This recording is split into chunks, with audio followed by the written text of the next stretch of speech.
खनखनाती हैं फ़ज़ाएं चूड़ियों से याद की। बात चल निकली है फिर शहरे फिरोज़ाबाद की।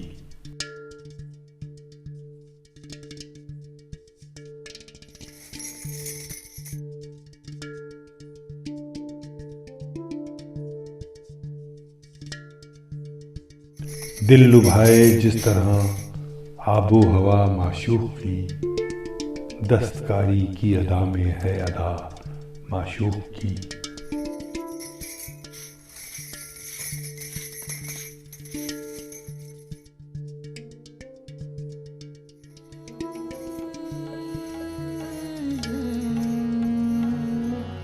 चूड़ी लड़कियों के हाथों का वो गहना है जो उसकी नज़ाकत की पहचान है और जिसे वो बहुत छोटी उम्र में अपना लेती है।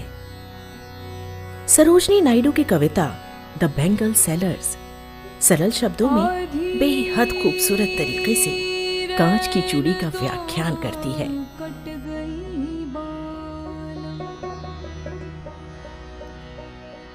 दुनिया सब गई सो,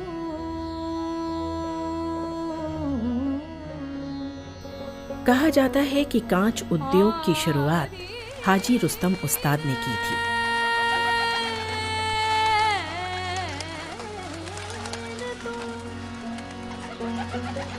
कट गई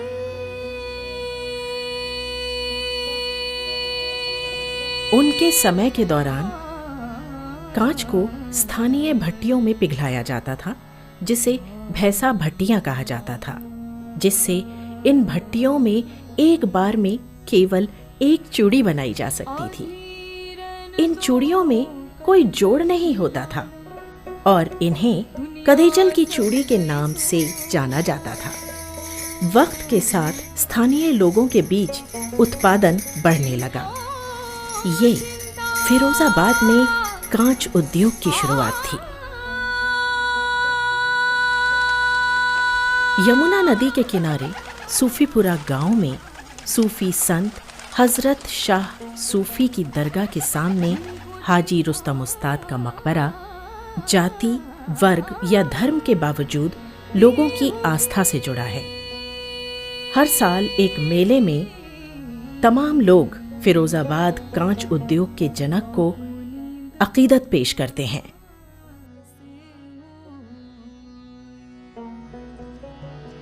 अपनी छब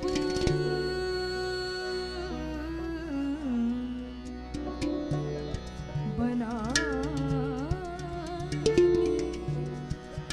सो मैं पी के पास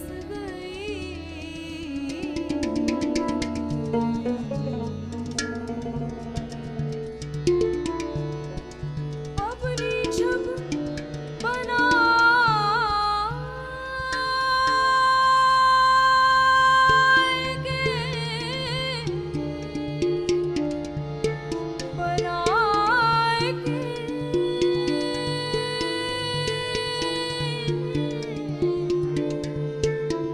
हाँ, सुबह का सूरज नियमित काम के दैनिक शोर शराबे से उगता है, जो कभी कभी पूरे परिवार को चूड़ी बनाने के काम में शामिल देखता है। चूड़ी बनाने का काम बेहद मेहनत और मशक्कत से भरा हुआ है। जहाँ आधा काम कारखानों में किया जाता है, वहीं बचा हुआ काम लोग अपने घरों से करते हैं और प्रत्येक चूड़ी ग्राहक के नाजुक हाथों तक पहुंचने से पहले कम से कम 80 हाथों से गुजरती है। पूरी प्रक्रिया सटीक, जटिल और बारीकी से भरी हुई है। सिलिका रेत को छलनी में छानकर कॉस्टिक सोडा के साथ मिलाया जाता है। इसमें टूटे हुए कांच के टुकड़े डाले जाते हैं।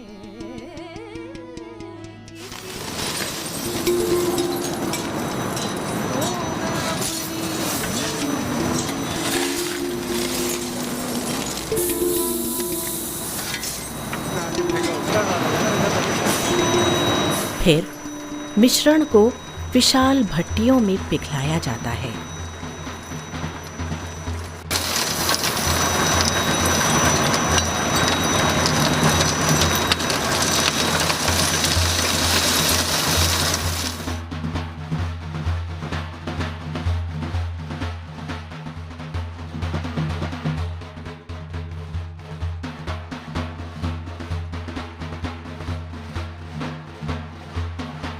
और इसके शुरुआती पिघले हुए रूप को आकार दिया जाता है।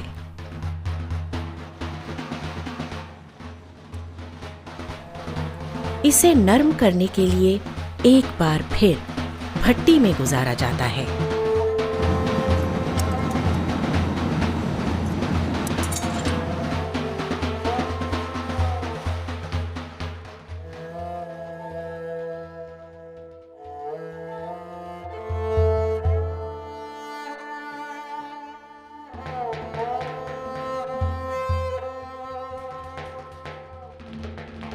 फिर इसे भट्टी के पाइपों के माध्यम से पारित किया जाता है ताकि ये सामान एक जैसे आयामों में आ जाए।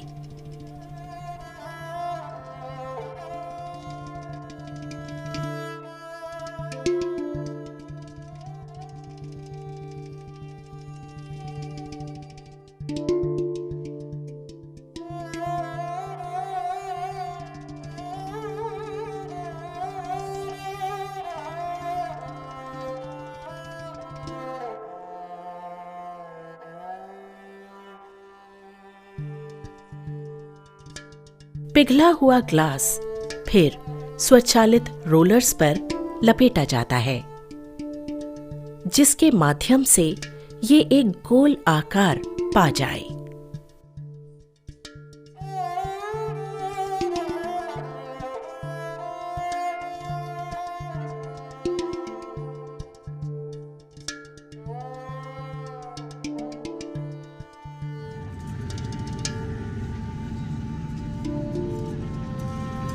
ठंडा होने से पहले पिघला हुआ ग्लास बहुत जल्दी से श्रमिकों के अगले दल तक ले जाया जाता है। लंबे गोलाकार ग्लास को फिर रोलर से हटा दिया जाता है और हीरे के कटर के साथ एक जैसे गोल आकार में बहुत सावधानी से काटा जाता है।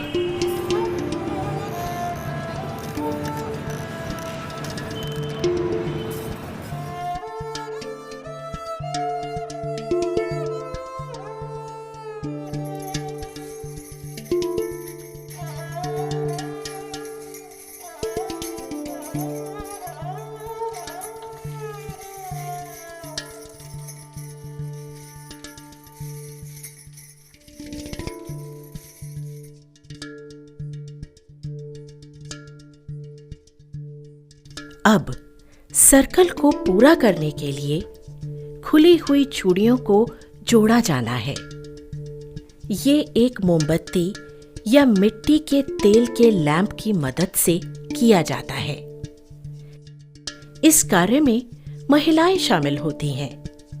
वे चूड़ी के सिरों को मिलाने के लिए हल्का सा पिघलाती हैं और फिर गोलाई को पूरा करती हैं। प्रक्रिया को जुड़ाई या जॉइनिंग कहा जाता है। चूड़ी सजाने का काम हाथ से जरी, रंगीन चमक और अन्य सजावट के सामान से किया जाता है। सादी चूड़ियों को सरल छोड़ दिया जाता है और अलग अलग बक्सों में पैक किया जाता है। सजावट वाली चूड़ियों की कीमत सादे कांच की चूड़ियों से ज्यादा होती है।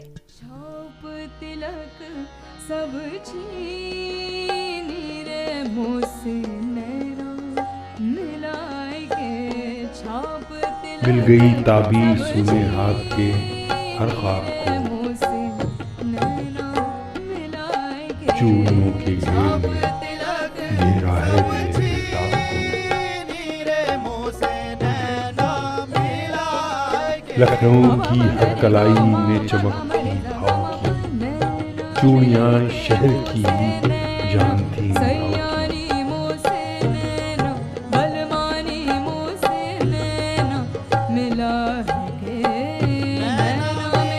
ऐ फिरोजाबाद, तेरी खुशबुओं में खो गए, रात जब आई तो तेरा नाम लेकर सो गए। नैना मिलाई के फिरोजाबाद, जो चूड़ी उद्योग के रूप में जाना जाता है, वहाँ कांच के बने सामान की एक पूरी श्रृंखला का भी निर्माण होता है। मिला है नैना मिलाई के मोसे नैना सैयानी मोसे नैना बलमानी मोसे नैना मिलाए के तेरी सखी मैं तो से कहूँ, तेरी सखी मैं तो से कहूँ, मैं जो गई शाही दरबारों के लिए झूमर का निर्माण शुरू करने वाले उद्योग ने जल्द ही इत्र और अन्य कॉस्मेटिक उत्पादों के लिए सुंदर आकार की बोतलों का निर्माण शुरू किया। कई तरह के रंगों में कलात्मक कांच का सामान बनाने का काम यहाँ क्रॉकरी से लेकर बल्ब तक, सजावटी सामान और lamp shades, jar, candle stand, चश्मा, फूलदान और बिजली के सामान जैसे सजावटी रोशनी और विभिन्न उत्पादों के साथ किया जाने लगा। खूबसूरत रंगों और नायाब पैटर्न्स के साथ बनाए गए कांच के सामान पर नक्काशी की जाती है।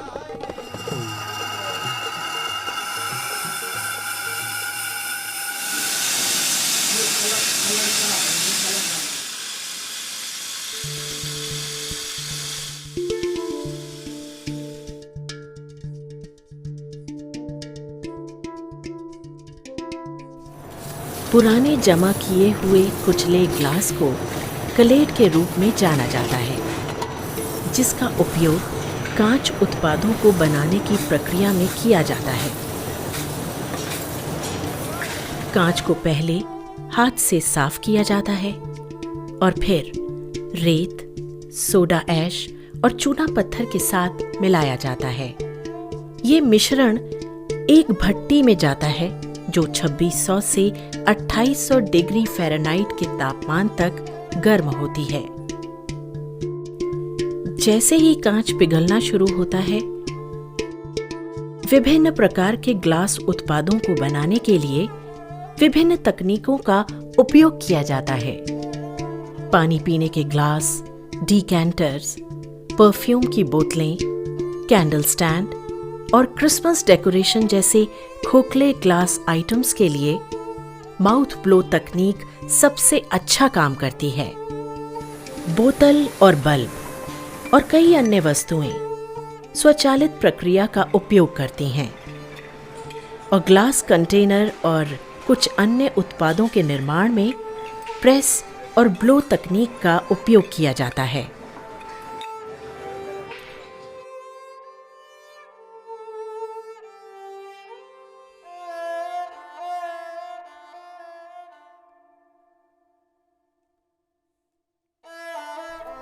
मोल्ड ग्लास उत्पादों के निर्माण का एक अनिवार्य हिस्सा है।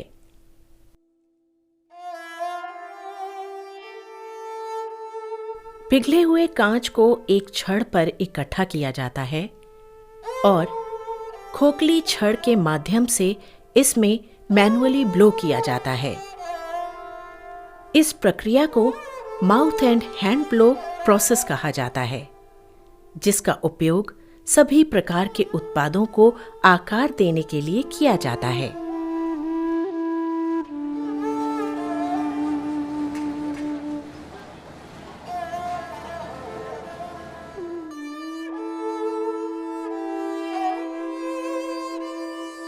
जो कारीगर छड़ पर पिघला हुआ ग्लास उठाता है, वो जानता है कि उस उत्पाद के वजन के आधार पर उसे कितनी मात्रा में पिघला कांच उठाना है। भट्टी से अधिक पिघले हुए ग्लास को ब्लो करने और उठाने की प्रक्रिया को बार बार दोहराया जाता है, जब तक कि ये मोल्ड के अंदर डालने के लिए तैयार नहीं हो जाता। इसके बाद मोल्ड को बंद कर दिया जाता है, फिर से ब्लो किया जाता है और मोल्ड से कांच निकाल दिया जाता है।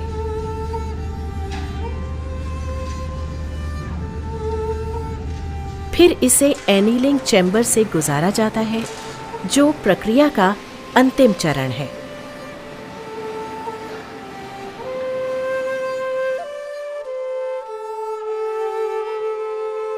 फिर उत्पाद को मोल्ड से काटकर अलग कर दिया जाता है, ऊपरी भाग हटा दिया जाता है और उत्पाद अब तैयार हो जाता है।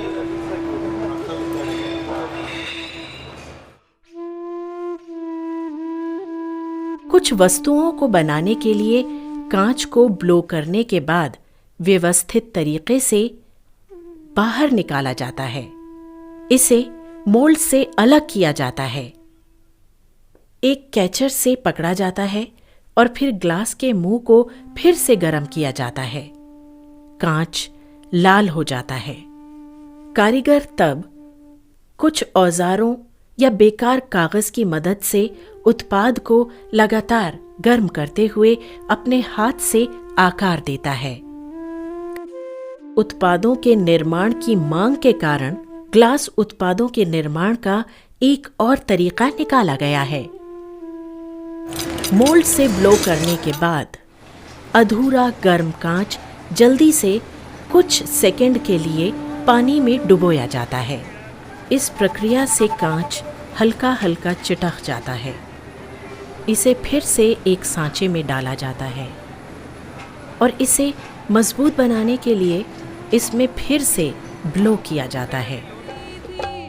मैं जो गई थी पनिया भरन को छीन झपट अरे मोरी मटके पट ये जो आप मेरे हाथ में गिलास देख रहे हैं, ये गिलास का नाम हमने रखा है गंगा गिलास करके। गंगा गिलास क्यों रखा है, इसका एक कारण है कि ये कारीगर लोग गंगा नदी के किनारे रहते हैं ज़्यादातर। दूसरा, एक थीम से हमने इसको डेवलप किया है, जो थीम कभी पीपल कामड़ में यूज़ करते थे कि इसको किस तरीके से हम जल लाते थे, गंगा का जल लेके आते थे, उस चीज़ के साथ हमने इसको लगाया।